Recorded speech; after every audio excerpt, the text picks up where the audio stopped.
Hello and welcome to the RBC Lunch and Learn series presented by the J Herbert Smith Centre. I'm your host, Jade, and I'm so excited for all of you to be joining us today. Today's guest is Shawn Smith, CEO of Don't Diss My Ability. Shawn is the proud founder and CEO of Don't Diss My Ability Consultation Services, Inc., an innovative, multifaceted company specializing in the emerging field of neurodiversity, located right here in Fredericton, New Brunswick.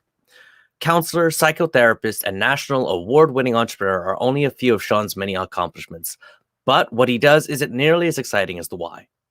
Diagnosed with ADHD Inattentive Type at age 30, Shawn struggled through every level of the public education system. Prior to his diagnosis, it took Shawn 4 years to finish 3 years of high school, 32 attempts to earn the 18 credits required to graduate, including failing grade 10 math 4 times. Prescribed medication gave Shawn's brain the jumpstart it needed to wake up from a 30-year slumber, taking his thought process from dial-up to fiber-op.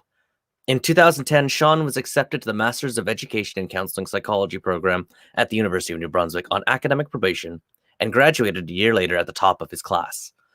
Don't Diss My Ability, once just an idea, is now an internationally recognized brand that has garnered attention from high-profile celebrities, professional athletes, and thought leaders around the world.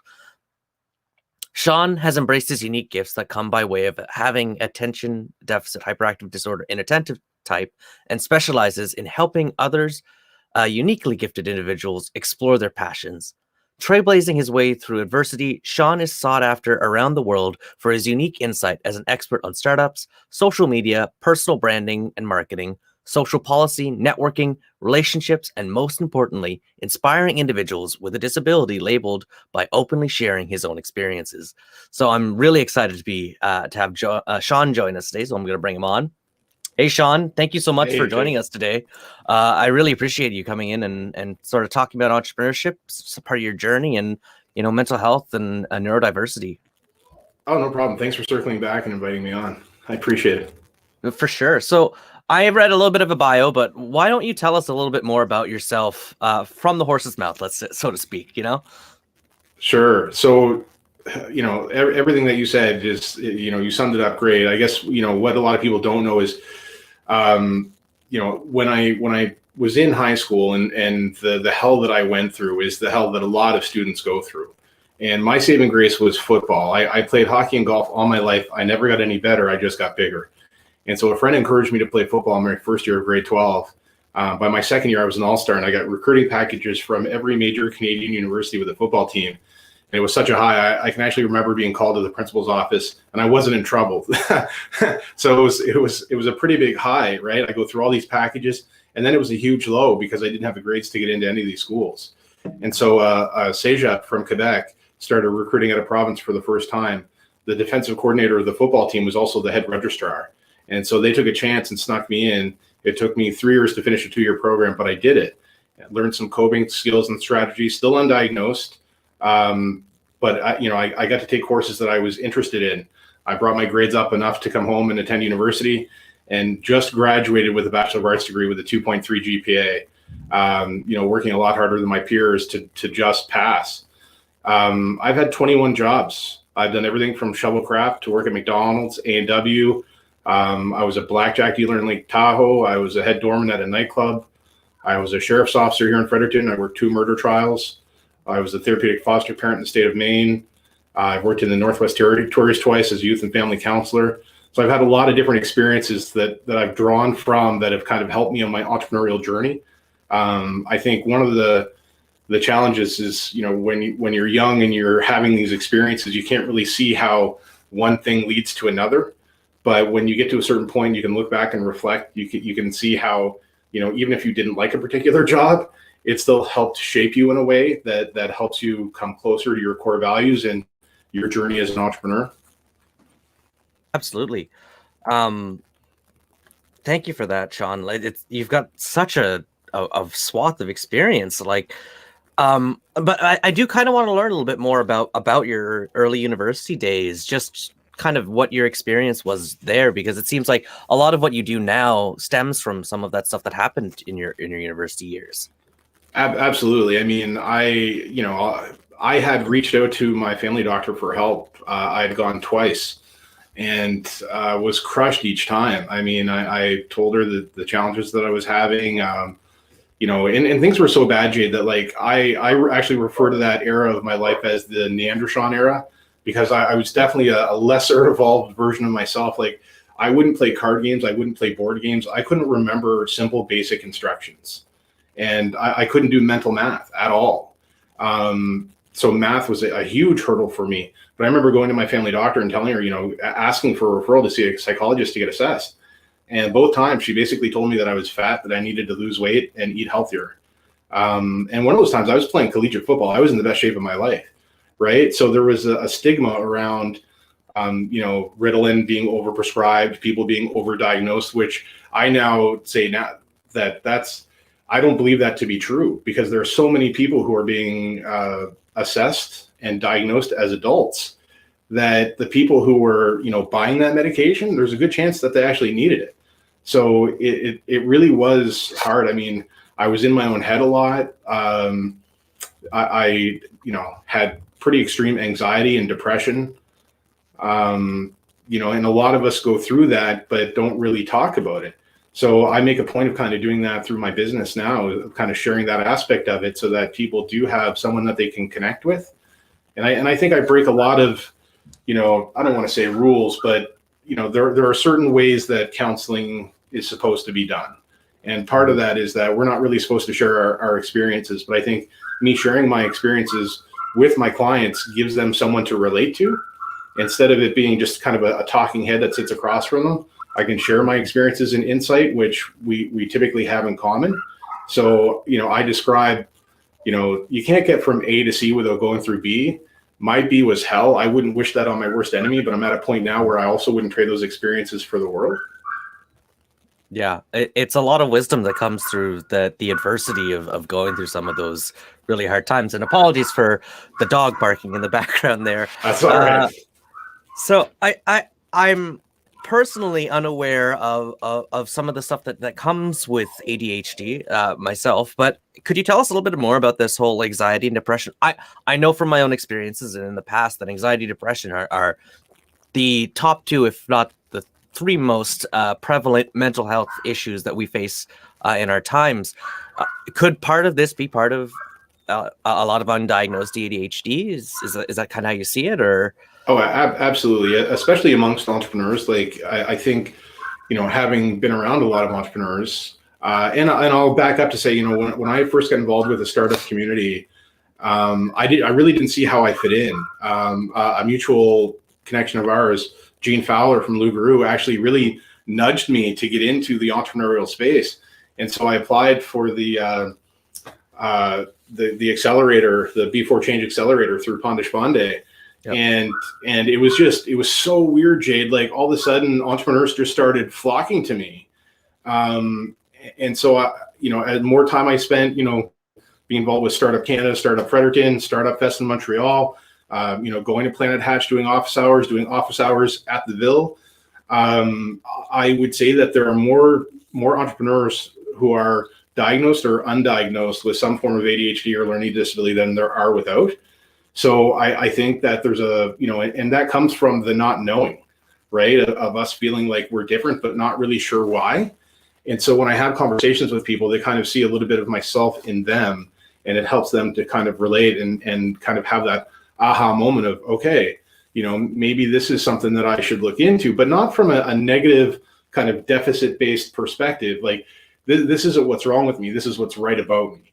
Right. And I think that's one of the mindsets that I'm really trying to change, is that we have this, especially in New Brunswick and in Canada, we have this charity deficit based mindset of, poor you. And I'll give you a great example of this. I went to a conference a couple of years ago in Moncton, and I can't remember the name of the organization, but this woman stood up on a stage and said, we help people who suffer with Down syndrome. No, that's your crap that you put on somebody. That you don't know that person suffers just because they have Down syndrome. That's your perception, right? So to me, that person lost instant credibility, because you don't know that someone's suffering until you actually have a conversation with them. Some people with Down syndrome are like the happiest people I've ever met in my life. So for somebody else to kind of impose that on them, but that just gives you kind of the mindset when we talk about disability, we automatically assume that somehow that person is less than, or their quality is less than, and so that they deserve or require our pity. But with neurodiversity, like that's not the case. And people who have Down syndrome are also neurodiverse, right? So it really is kind of trying to change the mindset around that. Absolutely. Again, it comes down to disability versus neurodiversity, as you say, but also a strength-based approach versus a deficit approach. Or I like looking at it from a positive psychology perspective. Yeah, what is a strength of our does each individual have? Like, as you say, entrepreneurs, and I could say this is a general but entrepreneurs like to stick out. We like to say that we are leaders. We like to be part of this leadership and this change, but not all of us know exactly why that is. And I one of the reasons I love talking to you, Shawn, is because I do see that. I love having these conversations about, I'm a different person and I'm okay with that and I'm okay with sticking out. But I also have some anxieties and depressions personally. And of course we could talk about that, but it's good to share those experiences because entrepreneurship can be a very, very lonely path. So I just want to ask we'll just rewind for a quick second. And, sure. We're talking about this story about Shawn, or Neander Shawn, as you're calling it. And now we've moved on to, you finished university, you had some struggles, you had some strategies that we're using. So what strategies were you using at that time? What worked for you that helped you, focus or get through tasks or, just get shit done, I guess? Sure. So before I was diagnosed, so there's before and after, because I definitely developed some strategies later that helped me excel in my master's program. But when I was in college, and it was really weird, Jade, because I was transplanted from Fredericton to the West Island of Montreal. And I can remember like the first day of school starting and, walking up from the gym into the Cégep, and it was like a fashion show. Like I felt like such a hick and redneck. It wasn't even funny. Like it looked like a full-on fashion show. All these beautiful people from Montreal, and it was just, it was nuts. But I ended up doing better in college when I wasn't under my parents' roof. And to me, that was just, it was so strange. Like, how is it that I have all this additional pressure of like living with two roommates who I never met before off campus? I have more responsibility as a student. I have a different schedule. It's up to me to actually make it to class and be held accountable. And so some of the things that I learned, strategies, were cluttered space, cluttered mind. If I had an excuse not to do my work, then I had an excuse not to do my work. So I would make sure that my study space was clean, and that I had a nice quiet space to work. And so that was another thing that, coping strategy that I developed. And I didn't realize until later on how much sound and stimuli impacted my ability to learn. And that's part of the inattentive type. And so when I couldn't count change or do mental math until I was 24, and I actually ended up getting a job as a blackjack dealer in Lake Tahoe. Like it was as though someone would turn the lights on and off and erase the process from my memory. So like I'd go to count change, and it could be a car drive by, it could be a dog barking, it could be a smell, and I'd have to start the process over and over and over, trying to count up and do the math on like how much tax is there on this. And I would just get to the point where I'd get so frustrated and pissed off, I'd put the change back in my pocket and walk away. So I also learned that I needed to write things down. If I don't write them down, they're not going to happen. I can't trust my memory, because there's just too many things floating around in there that if I don't give this a grounded space to be able to look back and reflect on, then it'll get jumbled up with everything else. So those were kind of the big three things that I picked up in college, but again, still undiagnosed. And I think part of why I was more successful in college, I mean, when I was at my parents' house, one semester in high school, I went 0 for 4. Like I lost everything. My parents made me sit at the dining room table for 2 hours every night, Monday through Friday, to do homework, even if I didn't have it. But like I couldn't remember what homework I even had. I would forget to bring home a textbook or my notes, if I had any, for the test or exam that I had the next day. I would forget, like I couldn't remember when projects were due. And I can remember, my brother and sister were also not scholars at the time. And so we would jockey for position in the dining room so we could see the reflection of the TV off the hutch. And my parents would be watching like Wheel of Fortune or Jeopardy, which, you know, if there was any excuse not to do my work, then I won't do the work, right? And so my parents would go out, you know, and not really trust us, and for good reason, because as soon as we heard the garage door close, my brother and I were downstairs playing ping pong until we heard them come back up, right? So, yeah, I forgot the question, man. I trailed off. No, that's great. Just again, we were talking about you know, some of the strategies that you learned and understanding that you came to going through there. And no, that's great, because the next question I have here is, you know, what was that moment that changed? It was that diagnosis, but can you tell us a bit about that? You know, getting the diagnosis and becoming, sure. I guess, new Shawn or Shawn Prime. Yeah, Shawn Prime. I like that. So I was in the Northwest Territories of all places, and I kind of worked on the front line. Like, my wife and I were therapeutic foster parents in the state of Maine, and then we went to work at a treatment facility for at-risk youth in the Northwest Territories. And as odd as it sounds, as much difficulty as I have in certain situations, when shit would hit the fan, you know, it was almost like the Matrix for me. Like, things kind of sped up, but also slowed down. And so when there was an incident, even if I wasn't at work, they would call me in to help deal with stuff. Part of it, I think, was because of my size, but also because of how I just was able to handle situations and get people settled. And so I had to write a report every time one of these things happened. And so I submitted the report and put in my hours, and my employer said, you know what, we're not going to pay you for this. You took too much time to write this report. And I was like, what do you mean you're not going to pay me? You paid me last time. And he said, well, it shouldn't have taken you this long to write it. And I said, okay, no problem. Don't call me in again. And he was just dumbfounded. Like, what do you mean? I said, well, if you're not going to pay me, I'm not going to come do the work. Like, I have a lot of expressions that I've come up with. One of them is I don't like to get got. I don't like to feel like I've been taken advantage of. And so that kind of prompted me to go see a doctor there. And I mean, we didn't have a hospital. We had a health center. Like, the population was 2,500, right? So the psychiatrist would come like once every 8 weeks. But I was able to go and see a doctor, and things work a little bit differently in the territories than they do in the rest of Canada. So I actually got a script for Ritalin before I had a diagnosis, realizing that there's also no psychologist where we live either, right? So I got a script, and I went home, I took it, and within about 30 minutes, I actually felt it tingling in my brain. And so I always tell people, like, I'm an extreme case of ADHD. Most people aren't going to experience what I experienced, but I felt it tingling in my brain. And one of the best ways that I describe it, Jade, is that if you can imagine an old antique truck that somebody finds in an old barn and they want to fix it up. So they swap out the spark plug, change the oil, change the gas, and then they turn the engine, and you can see the engine, you can see the flakes of rust start to chip and fall off. That's what happened in my head. And so things that I couldn't do, all of a sudden I could do with relative ease.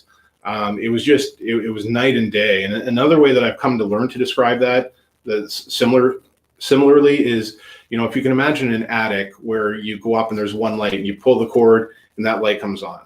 Well, there's still all that other shit there.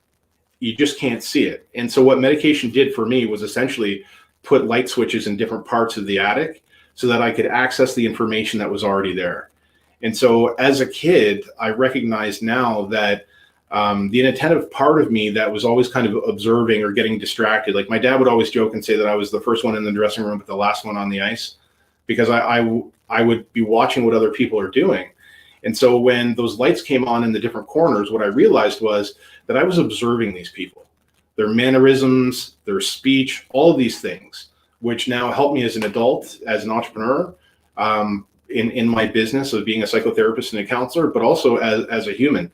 So one of my gifts that kind of came about from that is within moments of observing or talking to someone, I know how authentic and genuine they are, which is a huge gift, but it's also a curse because I see through people, right? And I don't have bullshit conversations with bullshit people, and I don't have bullshit relationships with bullshit people. So I have a really high BS meter, which allows me to kind of see through things, which, you know, allows me not to get involved in things that I shouldn't, and kind of guards and protects me from certain people. Absolutely. So okay, we've awoken. We've become Shawn Prime, and then you went off and did your M.Ed, right? You came back here to Fredericton and did your M.Ed Right. for that. So, you know, when you went through your M.Ed or M.Ed, what did you see during that time that really stuck out for you that made you want to go to, start doing what you're doing now with Don't Diss My Ability? Well, what actually kind of sparked that happened before I did my MED. Okay. I'm a white male. Discrimination is not something that we commonly experience, but when I became part of the disability community, I kept trying to access different programs to get supports and was rejected. And so it seemed really strange to me that at this time, 2009, 2010, that I was experiencing discrimination. And so I didn't actually want to be a counselor. I wanted to be a social worker. And so I applied to the BSW program at St. Thomas, and in their language, their affirmative action policy only recognized Blacks, Aboriginals, and persons with physical disabilities. And so I was not recognized as an individual with ADHD. And so I don't know how far we want to go down this road, but long story short, I ended up filing a couple of human rights complaints and never got into the program. And they won't say that they changed the program because of me, but I know that they did. And so now it is a very much more inclusive program. And I also had, I had to go back to upgrade as a mature student. So I took 5 courses with a new GPA of 3.7. And so 2 of the courses I had with the same professor, Dr. Roland Christian at St. Thomas in Native Studies. And I love this guy. Like he had me thinking, like one of the first things that he did in our class was he gave us a letter that, Martin Luther King had been sent by the FBI. And so the FBI had actually really been trying to do some really shady things. They were playing psychological mind games with different people in the community to try and get them, dissuade them from, creating that movement. And so he just got me thinking differently. And so I had also been, I thought, okay, I have a university degree, I have a Bachelor of Arts degree, I'm bilingual, I'm newly disabled. I truly believed I was going to get a cushy government job. I was like, yes, this is awesome. So I started enrolling in our province's version of their affirmative action program, which is the Equal Employment Opportunity Program. And I can't tell you how many jobs I applied for, but I can tell you how many interviews I had. None.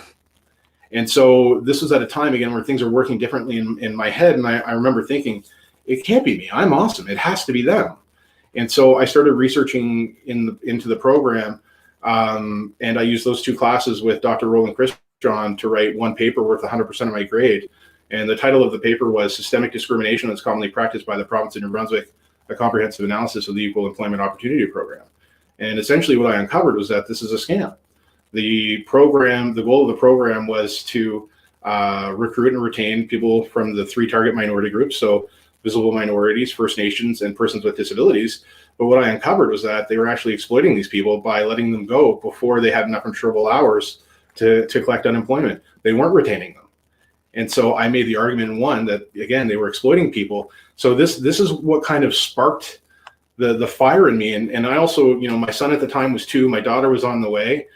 And I had this kind of epiphany of what kind of person do I want to be? Do I want to be the kind of person who puts his head between his legs and looks the other way? Or do I want to be the kind of person my kids can be proud of? And so I just kind of kept battling and advocating for myself. And then, in the process, advocating for others. As a mature student or as a student, when you have a disability and you get a student loan, you're eligible for the Canada Study Grant for persons with permanent disabilities. And so I had applied for this and was denied. So here's another case of me being denied. And so I was like, okay, I've had enough of this crap. I filed another human rights complaint. And their reason for rejecting me was because I had already successfully completed 2 years of post-secondary.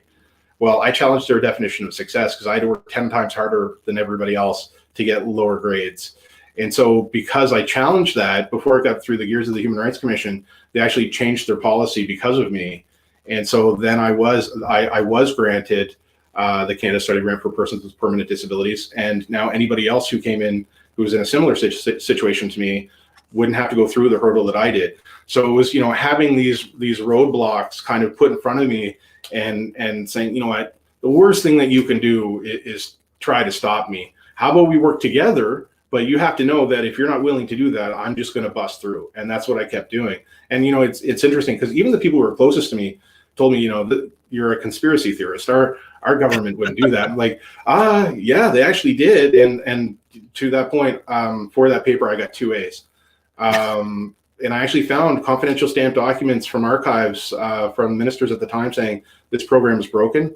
It could be fixed for next to nothing. And those recommendations never saw the light of day. So when people tell me that the system's broken, I challenge them because that implies it was intended to work in the first place. And I assure you it is not.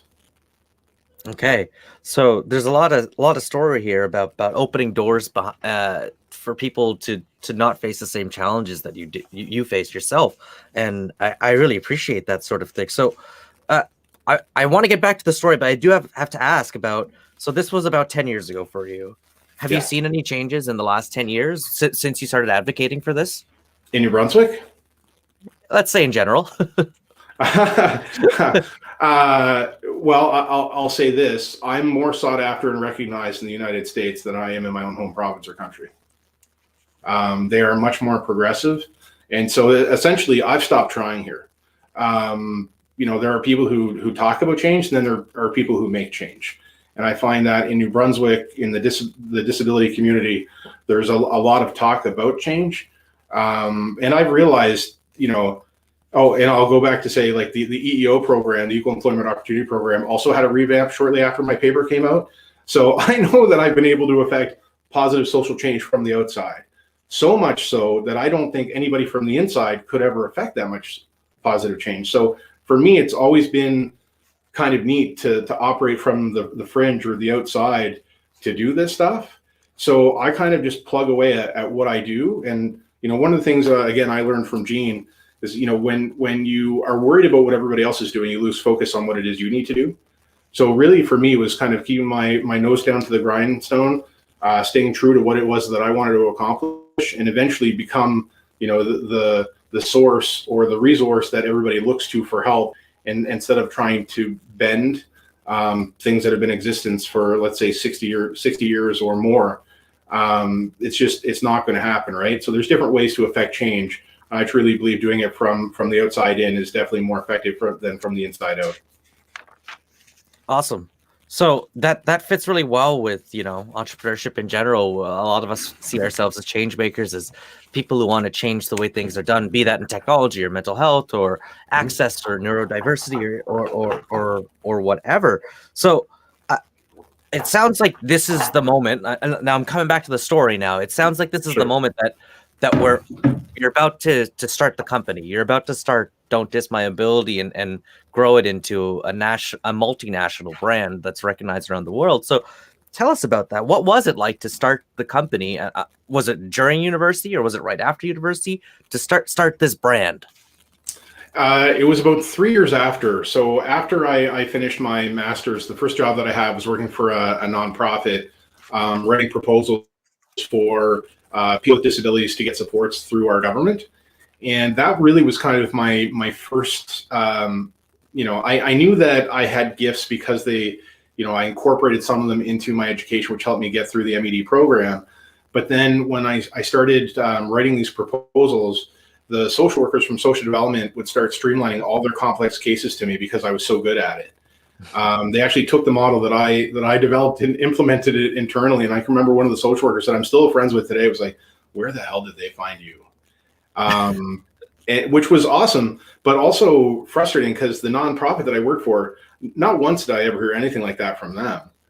But all of a sudden, the social worker who I'm working with was just like, wow, like you are exceptional at this. And so that really was kind of like my first inkling. And then I left that job for another one, and then ended up going back to the nonprofit where I had a different role. I was working with students with disabilities in high school, trying to get them prepared for the working world or post-secondary after high school. And then I kind of brokered a deal with the nonprofit. They were going to lay me off because I was just filling a mat leave position. And so I had an idea to start my own business. I told them what it was, what I hoped to do. And when I told them the name, they actually scoffed at me and told me nobody would ever take me seriously. But I brokered a deal with them to do some consulting work, and they actually backdoored me. And that was, I mean, so what I started doing is not what I'm doing now. And, you know, when it comes to startups, when somebody comes to me with an idea of like, this is what my business is going to be, the first thing I say is that's great, but that's not what you're actually going to be doing. Because it has to evolve. So when I first started my business, I was helping people with a hidden tax credit, the disability tax credit certificate, for people with disabilities. And so this is through Canada Revenue. Canada Revenue arbitrarily changes the rules of the game whenever they so choose, and they made it harder and harder for people to access. But one of my gifts is that I can literally read between the lines. I learn more from the absence of information than I do by what's provided. So this is something that I was able to get for myself. I was able to get for other people. There's one elderly couple that I was able to get them $44,000 back, and they care for their disabled grandson. Like, it was just, I kind of felt like Ed McMahon without the big giant check. So it was just, you know, having these experiences and kind of putting my stamp on each one of them. And when I started my own business, it was kind of out of necessity. I didn't have another job lined up. You know, Canada Revenue would call me a frequent user of employment insurance because, and I'm really proud to say that I've actually been able to do something through Don't Diss My Ability that no other company's been able to do since 2002, which is keep me employed for longer than 18 consecutive months at a time. I've never been fired from a job, but I just had all these different jobs and reasons why either it didn't work out, we went on strike, I was laid off, I don't know how many times, or I left because I was moving. So I just had all these different experiences. And so when I started Don't Diss My Ability, it wasn't until First Nations community was looking for someone different to use to act as a counselor working with parents of kids with ADHD. And I kind of haphazardly said, what have I got to lose? I hadn't really been working through Don't Diss My Ability. I mean, not that I wasn't hustling and trying to get things going, but I didn't really have a direction for it after, you know, Canada Revenue changed the rules of the game. The consulting gig that I had with the nonprofit, they kind of backdoored me and cut me out of the equation. So for about a year or so, I was living off my company credit card, not knowing, you know, where the hell money was going to come, and, you know, a lot of tense situations. And so then I ended up doing some counseling for a First Nations community, and then eventually was able to get a vendor number through social development as a counselor because of my area of expertise in this particular niche. So someone with the same degree who wants to do work through our government likely won't be able to get a vendor number. It's like you have to have somebody very strongly vet you in there to say, like, listen, if we don't have this person in here, there's a whole population who are going to be unserved, and we have a mandate to work with these people and to help them. And so somebody really took a chance on me, and so I've been kind of building up my clientele that way. And so now what's really cool is that when social workers are working with someone who's on, who is autistic, who has ADHD, they kind of flag them and send them my way, and I've been able to show them. And I think this is also part of what separates the doers from the talkers is, what body of work. Anybody can say anything. Anybody can say that they've done everything, and anything, right? But when you've been able to actually show people what you've been able to do, that's when the tide starts to turn, and kind of people change their perspectives and opinions. And so over, the last 5 years, as I've been counseling and hustling, I've been able to kind of develop this body of work where I can say, look at the cool things that I've been able to do with some of these people that I've worked with.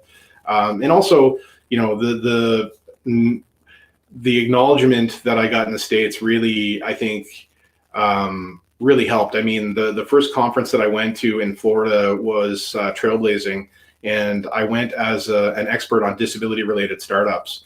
And it was so neat for me, Jay, because I was in this is a completely different market for me. And so, some of the sponsors were like Wix, Starbucks, CBS, not small potatoes. And so I'm at this conference, and I'm on the last panel before lunch. And after every time I spoke, people applauded. And they didn't do that for anybody else. This is just like, oh my God. And then in the afternoon, people that I'd never even met before started referencing me when they were on stage and talking in their panel. And it was just, so it went from, me being a last minute addition to really rocking that. And that ended up getting me, as soon as the conference was over, the organizers came to me and said, okay, we've got to figure something out. And they hired me to do a paid podcast. We only did 4 episodes. It wasn't sustainable, but I interviewed Amy Cosper, who was the former editor-in-chief of Entrepreneur Magazine. Dr. Temple Grandin, who is a rock star in the neurodiverse community. Another one, Steve Rohr, who was also one of my advisors. Up until about 6 or 8 months ago, he was the show publicist for the Oscars. And I meet all these people online, like they found me on Twitter. So when I wasn't busy making money, I found a way to taught myself how to use, Instagram, Facebook, and Twitter to promote myself and get my message out there. And all of these people followed me. And then I just started following them back because I didn't really know what I was doing. And so it just I built up this kind of network outside that helped me get different, speaking engagements. So the following year I went back and I spoke in a panel discussion with Temple Grandin. So I interviewed her for my podcast. Now I'm sitting beside her in Florida. Just getting, that led to me being a guest lecturer at the University of Miami. And then helped me get another gig that I'm working at right now with the University of Connecticut. So it's, I kind of see it as 2 different bodies of work, but the stuff that I do in the States really lends credibility to the work that I'm trying to do here. Okay. That's amazing, Shawn, to hear about all the progress that you've made. Temple Grandin's a big one. Like that's a name that I recognize. Well, again, some of the research that I've done personally in mental health and that sort of stuff. So that's like, it's amazing to hear that you've spoken with her and, sat in the same stage and shared ideas and thoughts with somebody who's so well known in the community when it comes to neurodiversity. I do want to. I have a little bit of question there though, because it sounds like you suddenly got thrust into this world of, some of these amazing speakers and social media is a big component of any brand and any business. So it sounds like you had to do a lot of learning on the fly about how to build up your brand and how to mobilize it well. So tell me a little bit about that. What did you do in the early days, I guess, and how did you kind of use that to build up your brand, and what do you do now to continue building that brand or maintain it? Sure. Well, so one of the biggest things that I always try to tell people, anybody with money can invest it, but not everybody with time will. So when you have people who are willing to invest their time in you, I think that is just the ultimate. So I had somebody that I worked at McDonald's with when I was in high school, and he was a little bit older. He was in university. He became I just remember him being a really nice guy. Like he became a supervisor, but he didn't become a dick or an asshole. He just was a genuinely nice guy. Well, some of the other people would just go on these power trips. Like, it's just like, man, we're all like, you're making a step above me at minimum wage. So like, don't think that all that makes you all this kind of thing. Right. But this guy, he was just a really nice, genuine guy. His name's Todd Bailey. And I remember I was out of work. I was laid off and he took me out to lunch and he said, Shawn, I don't know how or what you're going to do, but I want to invest time in you.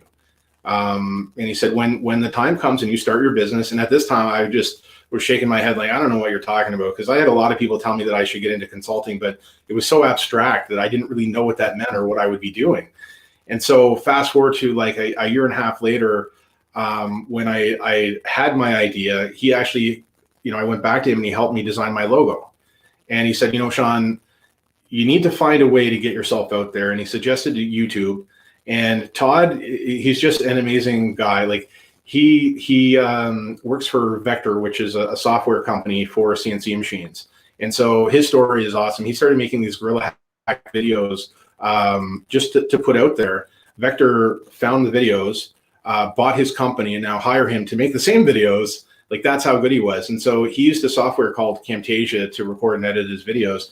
And he invested time in me to show me how to record these videos. And so I started making these shitty little videos in my basement. I mean, couldn't get the lighting right, couldn't get there was just all of these problems that I had, right? But I learned how to record and edit my own videos and the sound and all that stuff, do intros. And so I started making these crappy videos and putting them on YouTube. And that actually led to me being discovered by an organization in the States called differentbrains.org. And they sent me a syndication agreement. So I became one of their first 5 or 10 contributors. Now they're into the hundreds. So it just, the hustling part of like not knowing where money was going to come in, I couldn't just sit there and do nothing. I had to try and be proactive and get my name out there. And I have all these things that I've come up with, but I remember one of the posts that I made was, something like one click away from being discovered, because people were, and I still think that it is the case. Like, people love the story of an underdog. They that were genuinely drawn to that. And so as I started, I started with Facebook because my wife told me that I needed to have a Facebook page. And, I'll bring Gene back into this. I remember being in Miramichi and he and I were chatting and hanging out. And I was like, yeah, I've got my Facebook page already. It was a Friday. And I was leaving Miramichi and heading home. I was like, I wonder if I'm going to get 10,000 likes this weekend. Like, that's how naive I was. And I didn't. And I remember looking at his page and he only had like a couple thousand at the time. And good on him for not laughing at me, because that probably would have destroyed me. I needed to come to that conclusion myself, right? But, that led to me kind of hustling and realizing, being part of B4C and having somebody come in to talk to us about social media, and realizing that only about 6% of people who like your page will potentially see a post from your business, unless you're paying to boost it. And so if you go through my Instagram account, you can actually see the evolution of my brand. It's not about getting it right. It's about screwing it up and learning from that. And having gone through that and creating, kind of a silhouette of my picture with the logo and coming up with these different things that all come from experiences that I've had with people where I took something away. A lot of them were negative that I turned into a positive. Like, I had one really negative experience with somebody in the startup community. And the saying that I took away from that was, somebody who knows everything can learn nothing, but somebody who knows nothing can learn everything. Right. So we have all these know-it-alls in the startup community. You might think you know it all, but that just means you're not open to learning. So it was just having all these different experiences and trying to figure out, how do I turn that into little tidbits of content that I could put out there. And so that's kind of what I did. And I got kind of tired of Facebook and Instagram because it never really seemed like I was getting anywhere. It was a lot harder to gain a following that way. But then on Twitter, things really took off. Like, before I knew how to change my notifications, I actually had to turn my phone off because it was buzzing. Like, I remember in one day I had like 300 new followers. And at one point I'd have to go back and look at it now. I haven't really been on social media as much, but at one point, like, my followers, I was up to like close to 4,000 followers. My 4,000 had close to 100 million of their own. Like, I had celebrities following me. I had professional athletes. And one of my advisors was Steve Rohr, who was the show publicist for the Oscars, and he found me on Twitter. I have a celebrity brand ambassador, Eileen Gruba. She's been on CSI Miami, Nip Tuck, Hung. She's been on a couple episodes of The Watchmen, and like, these people all found me, and I just followed them back. And so I try to be creative in everything that I do. So I another one of my little silhouettes with a saying on it was, thank you for following, don't diss my ability. So when somebody would follow me, I would tag them in this picture. And then I quickly realized that, I can tag up to 10 people in this picture. So then I was just start tagging different people. And then it just kind of snowballed and people discovered me that way. And with Steve Rohr, like, it was incredible. Like, I remember my mindset has always been like low risk, maximum reward. So he was following and sharing a lot of my stuff. And I thought, okay, I'm going to send him a message. It was very simple. Hey man, thank you for liking and retweeting my stuff. Would you be interested in having a Skype call sometime? And he said, yes, let's do it. So I'm like, holy shit, here's this guy who is on the red carpet. And, the irony is that now with all these kind of older people who are in the acting world are dying, he posts pictures of him with them. Like, he knows all of these celebrities on a first name basis because he's worked with them on the red carpet. Like, it's just nuts. And this guy's willing to invest his time in me. So that led to, him kind of coaching me on doing interviews and on TV, on CTV and CBC. And it was just awesome to see that happen. But it was neat. So one of the things I take from that, Jade, is that, when we stop hustling, everything else stops too. So I think that, if you're trying to put yourself out there, there's a certain way to do it. Like, even though I'm in a business, I'm never trying to sell anything to anybody. I think that's one of the challenges. Like when I go to startup events, everybody's trying to sell what they have, and I see through all that crap. It doesn't work. I try to have impactful conversations. The person I'm speaking with isn't going to be my client, but if I leave an impression on them, they're going to share that with somebody because that's human nature. And I think that's part of how I've gotten to the point where I'm at, is that I have really impactful, insightful conversations with people, and then they share that experience with someone else. And that's how, the best type of advertising happens. It's word of mouth. It's not something that you pay for, because you can't pay for that. It organically happens. So that's kind of the evolution of, how I hustled on social media and kind of got to the point where I'm at now, where I don't have as much time to spend on that stuff because I'm busier making money and doing other things. Mm-hmm. Of course. I just want to talk about something real that seems really important, because you've mentioned a couple different names, a couple different people, and it seems like mentorship has been a big part of the journey as an entrepreneur. And I know here at the center, that's we always talk about mentorship and finding a really good mentor. So just a quick question for you is, what makes a really good mentor for you? What makes someone worth, saying, I would like for you to be a mentor for me? To be honest, I avoid the term mentor, because I think that creates a structure where there's something to live up to. I think the best mentors for me have started out as acquaintances who became friends, who wanted to invest time in me because they saw something in me. And Gene's a great example of that. When the nonprofit backdoored me, I literally walked out of that office not knowing how or when I was going to get paid again. And Gene said, you know what, man, I don't know what you're going to do, but I do know you're going to be successful.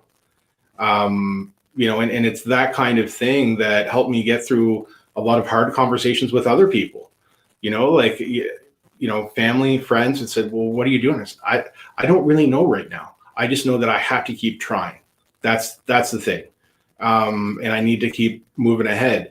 So the time when I have had mentors and it was structured, it never seemed to work out. I don't really, some people might thrive on that. For me, it's always been a bit of a disappointment, because I have had some formal mentors who we worked, to get to a certain point, but then for whatever reason, they weren't able to keep mentoring me. So those projects never really came to fruition. So the formal mentorship for me has always kind of led to disappointment, because people haven't been able to live up to their end on the other side. So I would say the acquaintance part and getting connected to people in the business world who just naturally want to help you out because they believe in who you are, what your message is, and what you're doing.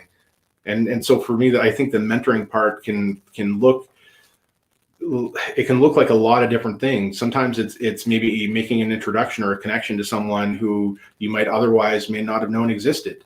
And that could be the spark or the catalyst for change that could take you from a relative unknown to being known. It can take your business or your company from, not making money to all of a sudden making money, or maybe having a contract that, that may help you become sustainable. Amazing. No, that's a really interesting way to look at it, from an acquaintance to an investor more than a mentor, and an investor of time, not necessarily funding, Absolutely. but an investor of time and knowledge and wisdom. No, that's amazing. I know we're running short on time here, so I just kind of want to move forward a little bit. And we've talked a lot about the story, about some of the things that you've done so far. So let's just talk about what's next. What's next for Don't Diss My Ability? What's next for Shawn Smith, and moving forward? Well, I'm happy to say that for the first time, I may be one or two clients away from having a waiting list. So and this is really just kind of happened progressively. I would say it's challenging as an entrepreneur to see other businesses not do well during the pandemic, when mine has kind of grown and I've become busier. But it's, I'm happy to say that for the first time, I would say in the last 6 months, my business is sustainable now. My wife has worked several jobs to try and help keep us afloat. Credit to her for also believing me in what I'm trying to do and being supportive of that, and getting to a place now financially where we don't need for her to do that. We're actually, you know, in the next few months, she's actually going to be working for me and helping me out, which is just, it's awesome. Continue with my partnership with the University of Connecticut. You know, that in and of itself is a great story. Somebody that I played hockey with in middle school and high school. We lost touch. We were always, you know, acquaintances. We were always friendly. But he moved to Connecticut, got his PhD in engineering, and saw what I was doing on Facebook and said, "Hey, man, I'd like to connect you to some people at UConn for a project that's coming up." And so it's the Include program. It's a $2.5 million project where they're looking to recruit and retain neurodiverse students in the field of engineering, specifically in civil and environmental engineering. So being part of that as a guest lecturer, as an advisor and consultant, it's an innovative project. I don't know of any other type of project that's happening right now. And so we're kind of trailblazing a way that will hopefully become the baseline for other universities, you know, who are looking to do something similar by acknowledging the unique gifts that we neurodiverse people have and the contributions we have to make to different industries. Amazing. No, that's amazing work, Shawn. I absolutely love it. And it's great always talking to you and hearing about some of the amazing work that you're doing. I guess I'll ask this last question. I've wanted that to be the last one, but I think this is really good just because of sort of times we're in, you know. Sure. Entrepreneurs are leaders who tend to look forward more than anything. And, you know, we find some of the hardest times to look inwards. And, you know, right now I find a lot of people are having the time to look inwards and might be facing a lot of struggles, let's say. So for the entrepreneurs out there who are watching, what do you advise? What's your last piece of wisdom and advice to, you know, get through some of those struggles and keep pushing forward? Sure. I would say the biggest thing is don't be afraid to pivot. You know, I think that we kind of, you know, part of having ADHD and being neurodiverse is that we kind of build a narrative in our head that looks like a movie. And when it plays over and over enough, it kind of becomes concrete. And then when things don't work out, we're devastated. And so I think, you know, trying to create different narratives of, you know, what you can do through your business. And part of it too is like me having ADHD. I know that I can't do the same thing all day, every day. I get bored and then I get resentful. So it's okay to do more than one thing under the umbrella of your business. You know, I think you can have an overarching theme, but that doesn't mean that you have to do the same thing day in and day out. So I know that pivoting for me has definitely been, you know, something that I kind of resisted in the beginning, you know, because I always thought that, you know, I dreamt of complacency of, you know, I'd like to just do one thing where I can earn a living through my business, and that would be great. Now that's my version of hell. So I think being able to pivot and look at, you know, what else you can do that's kind of under the umbrella of your particular gift is something that entrepreneurs are now really being forced to consider. And maybe they're not in that space or that mindset yet, because there's kind of a grieving process you go through, right? When the thing that you were doing, the thing that you thought was going to work out, all of a sudden didn't. And I've gone through those things too. I have a long list of those things, of projects that I thought, okay, this is going to be the next thing that's going to propel me forward. That didn't happen, didn't work out. And I experienced that, you know, that devastation. But I think the quicker we fail, the quicker we learn. We rarely make the same mistakes twice. So I think when you can take that low risk, maximum reward type of mindset and make it work for you, it really does help. But it also depends on what industry you're in, right? Like there are just some industries right now that are not doing well. So I think one of the ways that we as entrepreneurs who are more sustainable can help is by trying to support those other entrepreneurs. So if it's a restaurant, go eat at the mom and pop shops that you know are in dire need. Leave that bigger tip if you can do that. You know that's going to make somebody else's day, not because you're expecting a thank you, but because you know you're helping somebody else, and intrinsically that's going to help make you feel good. So I think in times like this, it's important for the entrepreneurs who are doing well to be there as a support for the ones who aren't. And sometimes it's just hearing their story, and being that ear as somebody else who understands, because being an entrepreneur means that you do experience anxiety and depression. And we experience, you know, the highs are the high and the lows will sink you to the depths of depression only another entrepreneur will understand. So I think it's important for us to really communicate to and with each other to make sure that we're all okay. And it's never easy, right? But no one ever said being awesome would be.